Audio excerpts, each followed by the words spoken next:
വെറും 5 മിനിറ്റ് കൊണ്ട് കേരളത്തിന്റെ മുഖ്യമന്ത്രി കമ്മ്യൂണിസ്റ്റ് എന്നുള്ള ആശയത്തെയും തേച്ചൊട്ടിച്ച് മൂക്കി പഞ്ഞു വെച്ചിട്ടാണ് ഇന്ത്യയുടെ പ്രധാനമന്ത്രിയായിട്ടുള്ള നരേന്ദ്രമോദി വിഴിഞ്ഞത്തുനിന്ന് തിരിച്ചു പോകുന്നതെന്നുള്ളതാണ്.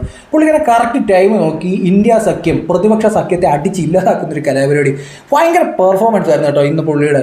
ഞാനത് കണ്ടുകൊണ്ടിരിക്കുമ്പോൾ എനിക്ക് മനസ്സിലായെന്ന് വെച്ചാൽ കൃത്യസമയം നോക്കിയിട്ട് പ്രതിപക്ഷത്തിനെ കടന്നാക്രമിക്കുന്ന പ്രധാനമന്ത്രിയാണ് നമ്മൾ കണ്ടുകൊണ്ട്. പ്രതിപക്ഷത്തിന് മിണ്ടാട്ടം മുട്ടിയിരിക്കുന്ന ഒരു അവസ്ഥ.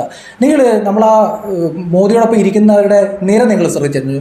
ജോൺ ബ്രിട്ടാസ്, അതുപോലെ തന്നെ റഹീം, ശശി തരൂർ, അങ്ങനെ പിണറായി വിജയൻ, ഇവരെല്ലാവരും മോദിക്കെതിരെ നിരന്തരം ആരോപണം ഉന്നയിക്കുന്ന ആളാണ്. ഇവരുടെ ആരോപണം എന്ന് പറയുന്നത് ഈ രാഹുൽ ഗാന്ധി തൊട്ട് ആ ജോൺ ബ്രിട്ടാസ് വരെ പാർലമെന്റിൽ കിടന്ന് ബഹളം വെക്കുന്ന എന്താണ്, ഈ അദാനി എന്ന് പറഞ്ഞിട്ടാണ് ബഹളം വെക്കുന്നത്. കുത്തക മുതലാളി, നരേന്ദ്രമോദിയുടെ കൂട്ടുകാരൻ, ഇന്ത്യയിലെ എല്ലാ സമ്പത്തും കൊള്ളയടിച്ചുകൊണ്ട് പോകുന്ന ഒരാൾ എന്നുള്ള രീതിയിൽ ബഹളം വെച്ചുകൊണ്ടിരിക്കുന്നത് നമ്മൾ പലപ്പോഴും കണ്ടിട്ടുണ്ട്.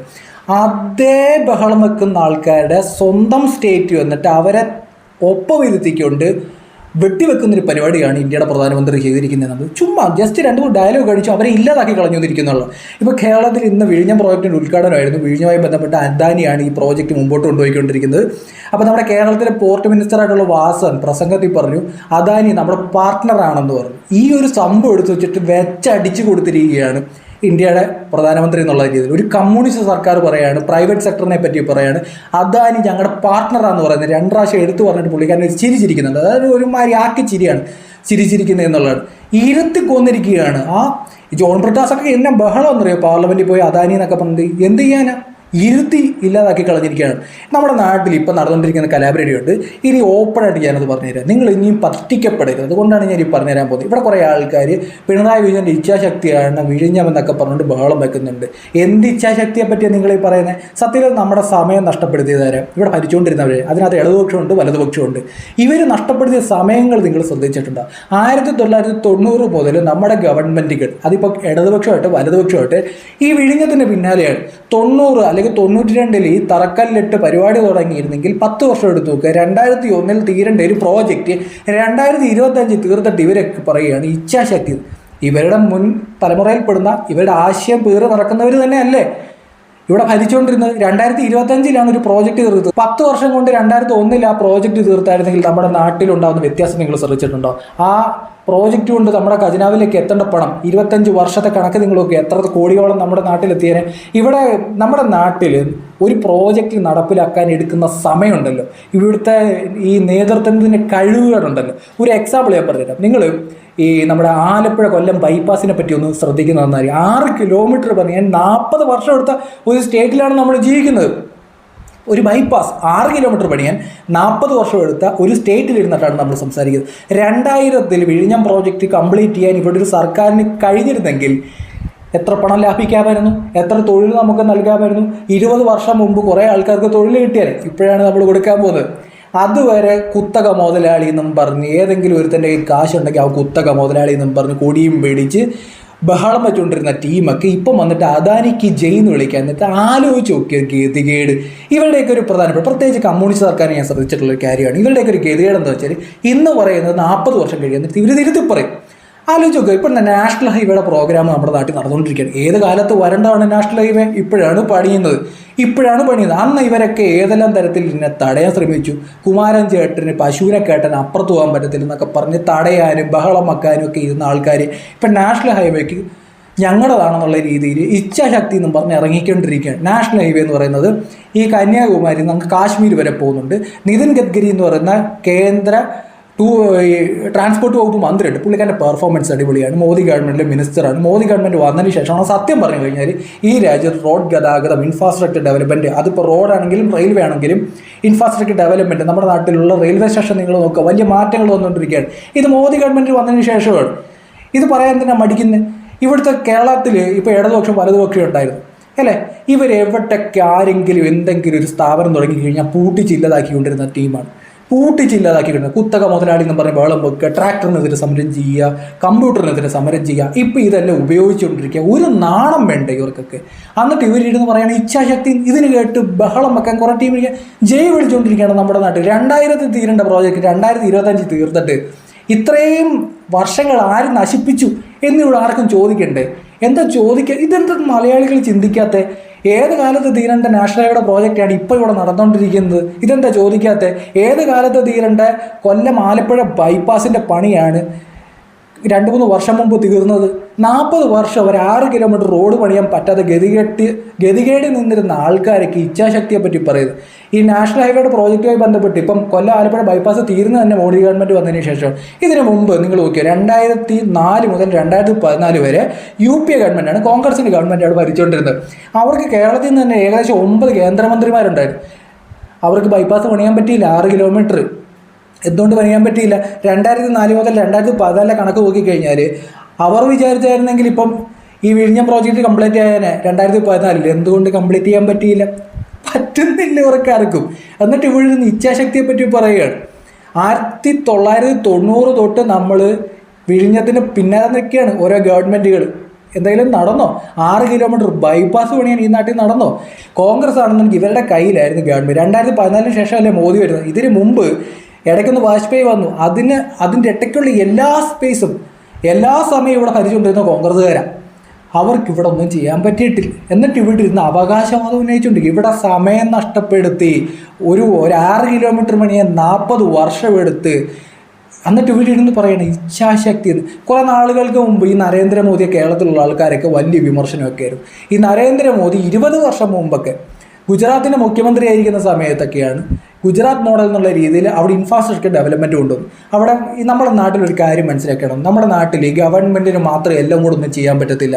പ്രൈവറ്റ് സെക്ടറിൻ്റെയും കൂടെ ആവശ്യമുണ്ട്. ഇവരുടെയും ഇൻവെസ്റ്റ്മെൻറ്റ് നമുക്ക് ആവശ്യമാണ്. നമ്മൾ ഗവൺമെൻറ് റൂളും ചട്ടം ഉണ്ടാക്കിയാൽ മതി, മേൽനോട്ടം നോക്കിയാൽ മതി. അല്ലാതെ ഇപ്പോൾ എല്ലാം ഗവൺമെൻറ് നോക്കണമെന്ന് പറഞ്ഞാൽ ലോകത്ത് എവിടെയും നടക്കത്തില്ല. ഇപ്പോൾ കേരളത്തിൻ്റെ മുഖ്യമന്ത്രിയുടെ പാർട്ടിയാണ് കമ്മ്യൂണിസ്റ്റ് പാർട്ടി. ഇവരുടെ ആശയം കൃത്യമായിട്ട് നടപ്പാക്കുന്ന ഒരു സ്ഥലം എന്ന് പറഞ്ഞാൽ ക്യൂബയാണ്. എൻ്റെ ദൈവമേ ഗതികേട്. ഞാൻ ഈ അടുത്ത സമയത്ത് സ്വിച്ച് ഭക്തൻ്റെ ഒരു വീഡിയോ കേട്ടു. 1947 സ്വാതന്ത്ര്യം കിട്ടുന്ന സമയത്ത് നമ്മുടെ നാട്ടിലുള്ള ആൾക്കാർ ഉപയോഗിച്ചുകൊണ്ടിരുന്ന കാർ ഇപ്പോഴും അവിടെ ആൾക്കാർ ഓടിച്ചുകൊണ്ടിരിക്കുകയാണ്. ഇപ്പോഴും അവിടെ ഗതാഗതം എന്ന് പറഞ്ഞ പരമ പരാജയമാണ്. അതുപോലെ നിൽക്കുന്ന ഒരു സ്ഥലത്തെ സ്വിച്ച് ഭക്തി കൃത്യമായി കാണിച്ചു തന്നിരുന്നു. ഇതാണ് കമ്മ്യൂണിസ്റ്റ് മോഡൽ എന്ന് പറയുന്നത്. മനസ്സിലായില്ലേ? ഈ ചൈന എന്ന് പറയുന്നത് ഒരിക്കലും കമ്മ്യൂണിസ്റ്റ് മോഡലല്ല. അതായത് പ്രൈവറ്റ് സെക്ടറും കൂടെ വന്നതുകൊണ്ടാണ് അവിടെ ഈ വികസനമൊക്കെ ഉണ്ടായത്. ഇപ്പോഴെങ്കിലും കമ്മ്യൂണിസ്റ്റുകാർക്ക് ബോധം ഉദിച്ചല്ലോ എന്നുള്ള രീതിയിലാണ് ഇന്ത്യയുടെ പ്രൈം മിനിസ്റ്റർ ആ ഡയലോഗ് അടിച്ചിട്ട് പോയിരിക്കുന്നത്. ഇപ്പം പാർട്ട്ണർ എന്ന് കുത്തക മുതലാളി എന്ന് നേരത്തെ വിളിച്ചുകൊണ്ടിരുന്ന ആൾക്കാർ പാർലമെൻറ്റിൽ പോയി അതന്നെ കുത്തക മുതലാളി എന്ന് വിളിക്കുന്ന ആൾക്കാർ ഇപ്പോൾ ചേർത്ത് പിടിച്ചിട്ട് പറഞ്ഞാൽ പാർട്ട്ണർ. എന്ത് ഗതികേടാ. അത് അംബാനിയുടെ ആൾക്കാർക്ക് ഭയങ്കര കരിപ്പാണ്. എന്തിന്? ജിയോ. നിങ്ങൾ ആലോചിച്ച് നോക്കുക. നമ്മൾ ഇന്ന് എല്ലാവരും യൂട്യൂബ് യൂസ് ചെയ്യുന്നു, എല്ലാം യൂസ് ചെയ്യുന്നു. ജിയോ എന്ന് പറഞ്ഞ ഒരു പ്രോഡക്റ്റ് വന്നതിന് ശേഷമാണ് നമുക്കിതെല്ലാം സാധിക്കുന്നത്. ഇന്നും ഇന്ത്യയിലാണ് ചീപ്പായിട്ട് നമുക്ക് ഇൻ്റർനെറ്റ് കിട്ടിക്കൊണ്ടിരിക്കുന്നത്. നമ്മൾ ഗവൺമെൻറ് മാത്രം നോക്കുകയാണെങ്കിൽ BSNLൻ്റെ അവസ്ഥയായി പോകും. നമുക്ക് കൃത്യമായ രീതിയിൽ സേവനങ്ങൾ കിട്ടത്തില്ല. ആ എല്ലാ സെക്ടറിലും പ്രൈവറ്റ് സെക്ടർ കൂടെ വരേണ്ടതായിട്ടുണ്ട്. പ്രൈവറ്റിൻ്റെ ഇൻവെസ്റ്റ്മെൻറ്റ് വരേണ്ടതായിട്ടുണ്ട്. എന്നാലും നമുക്ക് നല്ല സർവീസ് കിട്ടത്തുള്ളൂ. ഇത് ലോകത്ത് എല്ലായിടത്തും നടക്കുന്നത് കാര്യമാണ്. നിങ്ങൾക്ക് ക്യൂബ വേണോ കേരളം വേണം? ഇപ്പോൾ കുറേ ആൾക്കാർ പറയും കേരള മോഡൽ എന്നൊക്കെ പറയും. എന്ത് മോഡൽ എന്നാണ് പറയുന്നത്? നമ്മുടെ നാട്ടിൽ ഇപ്പോഴും ജോലിയും കൂലിയും ഇല്ലാത്ത ആൾക്കാർ ഈ ഗൾഫിൽ പോയില്ലായിരുന്നെങ്കിൽ കേരളമല്ല, ഇത് നശിച്ചു പോയേനെ ഈ സാധനം. ഇവിടെ ജോലി കിട്ടാത്തതുകൊണ്ട് കുറേ മനുഷ്യർ പാസ്പോർട്ടും എടുത്തിട്ട് ഗൾഫിൽ പോയി അടിമപ്പണി ചെയ്ത് അവിടെ മരുഭൂമിയിൽ ജോലി ചെയ്ത് കുറേ പൈസ നാട്ടിലേക്ക് അയച്ച് അവർ കുറേ വീടും കോൺക്രീറ്റ് വീടും വെച്ച് അവർ സുഖമായിട്ട് ജീവിക്കുന്നു. ഇവിടെ അതിന് കേരള സ്റ്റേറ്റുമായിട്ടൊരു ബന്ധവുമില്ല. നമ്മുടെ കേരള സ്റ്റേറ്റ് ഇപ്പം കുറേ ആൾക്കാർ പറയും നമ്മുടെ നാട്ടിലെ വിദ്യാഭ്യാസ രംഗം അല്ലെങ്കിൽ ആശുപത്രി രംഗത്തെ പറ്റി ഒക്കെ ആൾക്കാർ മെഡിക്കൽ രംഗത്തെ പറ്റി പറയും. നമ്മുടെ കേരളം രൂപീകൃതമാകുന്നതിന് മുമ്പ് തിരുവിതാംകൂർ റോയൽ ഫാമിലി പെടുന്ന ചിലർക്കെങ്കിലും നല്ല ബോധമുള്ള ആൾക്കാരുണ്ടായിരുന്നു. അതുകൊണ്ട് തന്നെ നമ്മുടെ നാട്ടിൽ നല്ല നല്ല വിദ്യാഭ്യാസ സ്ഥാപനങ്ങളും ട്രാൻസ്പോർട്ട് സ്ഥാപനങ്ങളും അതുപോലെ തന്നെ മെഡിക്കൽ സ്ഥാപനങ്ങളും ഉണ്ടായിട്ടുണ്ട്. നിങ്ങൾ ചരിത്രത്തിൽ നോക്കിയാൽ മനസ്സിലാവും. അതിൻ്റെ തുടർച്ചയാണ് നമ്മളിപ്പോൾ കണ്ടുകൊണ്ടിരിക്കുന്നത്. അതിൻ്റെ തുടർച്ച. എന്നിട്ട് ഇവിടെ ഇരുന്ന് നമ്മൾ ഡയലോഗ് അടിച്ചുകൊണ്ടാണ് കേരള മോഡൽ എന്നൊക്കെ പറഞ്ഞത്. ഒരു കാലഘട്ടം തന്നെ ആനുകൂല്യത്തിനാണ് നമ്മൾ നിൽക്കുന്നത്. 2 പാവം പിടിച്ച പ്രവാസികൾ ചോര നീരാക്കി ഗൾഫിൽ പോയി ഉണ്ടാക്കി കൊണ്ടുവന്ന പണമാണ് ഇന്ന് കേരളത്തെ ഇങ്ങനെ നിലനിർത്തുന്നത്. അതല്ലാതെ ഇതുവരെ നമ്മുടെ നാട്ടിൽ നോക്കിക്കഴിഞ്ഞാൽ എല്ലാ മേഖലകളിലും താമസിപ്പിച്ച് കോടികൾ വീണ്ടും വീണ്ടും വാരിക്കോരി കളഞ്ഞ് ഒരു പ്രോജക്റ്റ് 1 വർഷം കഴിയുമ്പം തന്നെ വീണ്ടും കോടികളാണ് നഷ്ടപ്പെട്ടുകൊണ്ടിരിക്കുന്നത്. 1990 തുറന്നായിരുന്നെങ്കിൽ 2000 തീരേണ്ട വിഴിഞ്ഞം പ്രോജക്റ്റിൽ 2025 കൊണ്ട് നിർത്തിയിട്ട് പറയുകയാണ് ഇച്ഛാശക്തി എന്ന് പറഞ്ഞു കഴിഞ്ഞാൽ എന്ത് വിവരക്കേടാണ്. 6 കിലോമീറ്റർ പണിയേണ്ട ഒരു ആലപ്പുഴ കൊല്ലം ബൈപ്പാസ് 40 വർഷം എടുത്ത് പണിഞ്ഞിട്ട് പറയുകയാണ് ഇച്ഛാശക്തി എന്നൊക്കെ വെച്ച് ഫ്ലെക്സ് വെച്ചിട്ട് കാര്യമാണ്. കേരളം എന്ന് പറയുന്നത് ഇതൊന്നും അറിയാതെ കുറേ മലയാളികൾ പോയിട്ട് കാലാകാലങ്ങളായിട്ട് വോട്ട് കുത്തിയായിട്ട് ചിലർക്ക് വോട്ട് കുത്തിക്കൊണ്ടിരുന്നു. കമ്മ്യൂണിസ്റ്റ് ആശയം കൃത്യമായി നടപ്പിലാക്കിയ ഒരു നാടെന്ന് പറഞ്ഞ ക്യൂബയാണ്. ക്യൂബ ദാരിദ്ര്യത്തിലാണ്, ഒരു ഗതിയും പരഗതിയും ഇല്ലാത്ത നാടാണ്. അവരുടെ വാഹനങ്ങൾ, നിങ്ങൾ സുജിത് ഭക്തൻ്റെ ക്യൂബ എന്ന് പറഞ്ഞ് ജസ്റ്റ് ഒന്ന് ടൈപ്പ് ചെയ്ത് നോക്കിയാൽ മനസ്സിലാവും എന്താണ് ക്യൂബയിൽ. ചൈനയൊക്കെ വെച്ചൊന്ന് കമ്പയർ ചെയ്ത് അതൊക്കെ കുത്തക മുതലാളിമാർ ഇൻവെസ്റ്റ് ചെയ്ത് ഉണ്ടാക്കിയെടുത്ത നാടാണ്. മനസ്സിലായില്ലേ? അതൊന്നും കമ്മ്യൂണിസ്റ്റ് എന്ന് സർക്കാരിനേ ഉള്ളൂ, അവരുടെ ആശയമൊന്നുമില്ല. അപ്പോൾ എല്ലാ കാര്യങ്ങളും എല്ലാവർക്കും മനസ്സിലായെന്ന് തോന്നുന്നു. ഇന്ന് പ്രൈം മിനിസ്റ്ററിൻ്റെ സ്പീച്ച് നോക്കിക്കഴിഞ്ഞാൽ ജയനെയും ഇടതുപക്ഷത്തിനെയും പ്രത്യേകിച്ച് കമ്മ്യൂണിസ്റ്റ് ആശയത്തിനെയും വെച്ചലക്കി കൊടുത്തിരിക്കുകയാണ്. അതുപോലെ തന്നെ പാർലമെൻറ്റിൽ പോയ അദാനി കുത്തക മുതലാളി മോദിയുടെ കൂട്ടുകാരെന്നൊക്കെ പറഞ്ഞ് ബഹളം വെക്കുന്ന രാഹുൽ ഗാന്ധി തൊട്ട് ഇങ്ങനെ താഴെ ജോൺ പ്രകാശിന് വരെ അടിച്ചില്ലാതാക്കി കൊടുത്തിരിക്കുകയാണ്. ഒരു രക്ഷയില്ലായിരുന്നു കേട്ടോ ഇന്നത്തെ പെർഫോമൻസ് മോദിയുടെ, ഒരു രക്ഷയില്ലാത്ത. ഇവർക്കൊക്കെ ബോധം വെക്കുന്നത്, ഈ കമ്മ്യൂണിസ്റ്റുകാർക്കൊക്കെ ബോധം വെക്കുന്നത് 10-40 വർഷം കഴിയുമ്പോഴാണെന്നുള്ളത്.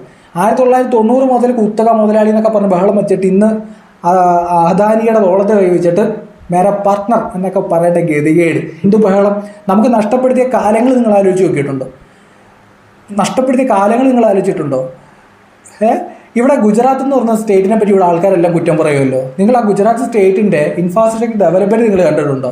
അതെല്ലാം പ്രൈവറ്റ് സെക്ടറിനെ എല്ലാം കൂടെ ചേർത്ത് വെച്ചിട്ട് അന്ന് മോദി ഇവിടെ എല്ലാവരും കല്ലെറിഞ്ഞു. ഇപ്പം അതേ മോദി ഒന്ന് കേരളത്തിൽ ഉദ്ഘാടനം ചെയ്തിട്ട് പോവുകയാണ്. ഏത് അദാനി? നിങ്ങൾ മോദിയുടെ കൂട്ടുകാരെന്ന് പറഞ്ഞാൽ അതേ അദാനിയെ ആ വേദിയിൽ ഇരുത്തിക്കൊണ്ട് പ്രതിപക്ഷത്തിൻ്റെ എല്ലാ ഇതുവരെ അദാനി എന്ന് പറഞ്ഞ് പാർലമെൻറ്റിൽ ബഹളം വെക്കുന്ന അതേ എല്ലാ ടീമിനെയും ഒറ്റ ഇരുത്തിയിൽ ഇരുത്തിയിട്ട് തീർത്തു കൊടുത്തിട്ടുണ്ട് പ്രധാനമന്ത്രി നരേന്ദ്രമോദി. എന്തായാലും ആദ്യമായിട്ട് നമ്മുടെ പേജ് കാണുന്നവർ ഫോളോ ചെയ്യുക. എനിക്ക് ഒട്ടും താല്പര്യം തോന്നാത്ത ഒരു ഐഡിയോളജിയാണ് കേരളത്തിൽ ഇടതുപക്ഷത്തിൻ്റെയൊക്കെ. ഇവർ എന്ത് പറയുന്നത്, ഏത് പ്രവർത്തിക്കുന്നത് എനിക്കിതുവരെ മനസ്സിലായിട്ടില്ല. ആ പുഷ്പൻ്റെ കാര്യം തന്നെ നിങ്ങൾ എടുത്തു നോക്കുക. ഒരു മനുഷ്യൻ്റെ അവസ്ഥ നിങ്ങൾ ആലോചിച്ച് നോക്കുക. അന്ന് നിങ്ങൾക്ക് കാര്യങ്ങളെല്ലാം മനസ്സിലാവും. ഇപ്പോഴും കുറേ ആൾക്കാരോട് ജൈ വിളിക്കാനിരിക്കുന്നുണ്ട്. UP ഗവൺമെൻറ് 10 വർഷം ഭരിച്ചു. അന്നവർ വിചാരിച്ചെങ്കിൽ ഇവിടെ വന്നതിനെ എന്ത് വിഴിഞ്ഞ പ്രോജക്റ്റ്. UP ഗവൺമെൻറ് 10 വർഷം ഭരിച്ചു. അവരൊന്ന് വിചാരിച്ചായിരുന്നെങ്കിൽ 2 വർഷം കൊണ്ട് തീർന്നതിനെ 40 വർഷം പണി പൂർത്തിയാകാതെ കിടന്ന ഈ Kollam Alappuzha bypass. UP government 10 വർഷം തുടർച്ചയായി ഭരിച്ചു. അവർ വിചാരിച്ചാണെങ്കിൽ നമ്മളിവിടെ കിടന്ന് ബഹളം വെക്കുന്നില്ല, എയിംസ് വരുന്നില്ലെന്ന് പറഞ്ഞു. 2014 മുമ്പ് വന്നേനെ എന്തേ കൊണ്ടുവരാഞ്ഞ്? ഇതുപോലെ കുറേ ആൾക്കാർ ഇരുന്നിട്ടാണ് നമ്മുടെ നാട്ടിൽ ബഹളം വെച്ചുകൊണ്ടിരിക്കുന്നത്. ഇതൊക്കെ കേട്ട് വിശ്വസിക്കാൻ കുറേ മണ്ടന്മാർ. എന്തായാലും ആദ്യമായിട്ട് പേജ് കാണുന്നവർ ഒരു കാരണവശാലും ഫോളോ ചെയ്യാതെ പോകരുത്. നമ്മുടെ ചാനൽ ഫോളോ ചെയ്യുക, സപ്പോർട്ട് ചെയ്യുക, മാക്സിമം ഈ വീഡിയോ എടുത്ത് ഷെയർ ചെയ്ത് കൊടുക്കുക.